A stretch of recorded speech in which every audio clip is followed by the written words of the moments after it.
Hi, Caspar here on the 25th of February 2024. I've opened a claret. I opened a claret some hours ago actually. I took the cork out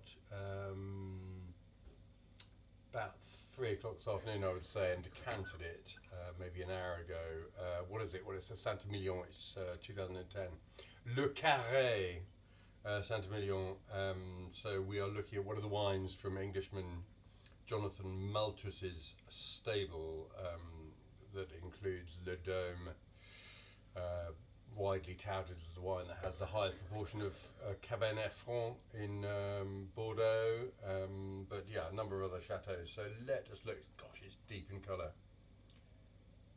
It's totally opaque really at the core, and a very narrow band at the rim, which is showing some signs of aging. It's a little bit sort of garnet mahogany. Let's smell it. 14.5% alcohol, which I suppose was sort of shocking in 2009, 2010. Suddenly, a lot of wines were about that level.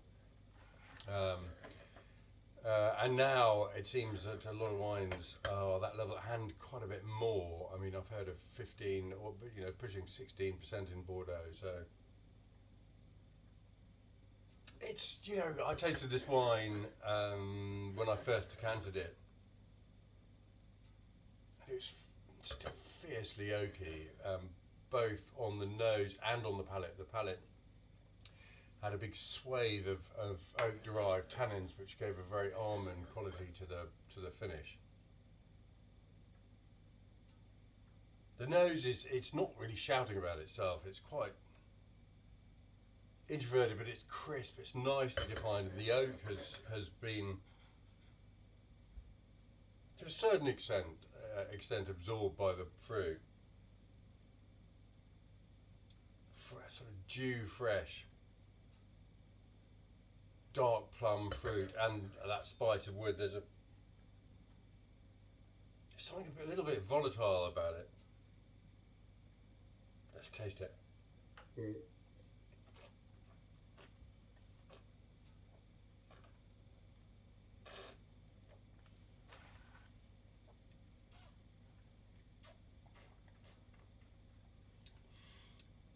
I got an impression of ginger, weirdly, the moment it went in the mouth, an impression that went right through the palate. It's a dense wine, there's a lot of material here, and then the tannins at the finish are incisive and I would say woody, derived from the oak. There's something chalky about it actually, a limestone. Le cacao, limestone clay character. Those plums stay dew fresh. Yeah.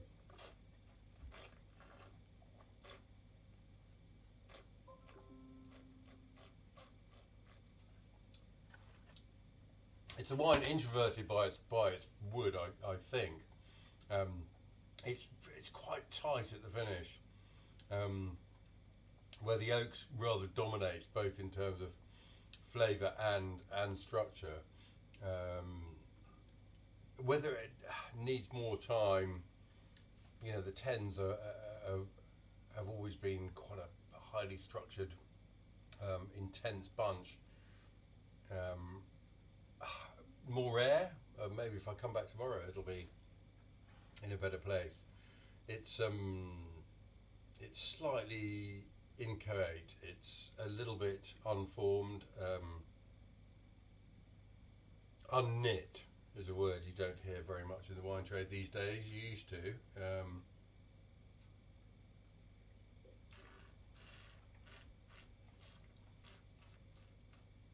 I would say it's clear there's some real quality fruit in there. But well, I'm not sure about the treatment in the winery. Perhaps the oak is slightly dominating, which is extraordinary because the 2010s were massively concentrated, very high in tannin and acidity. and so the oak's got to be a pretty big thing to dominate them. I don't know if this had 100% new oak or 200% new oak or what, but yeah, it's a little bit unresolved, perhaps.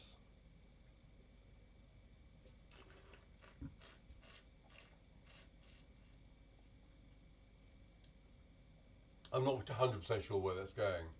I'm going to enjoy it with garlic chicken in tomato sauce next door. Um,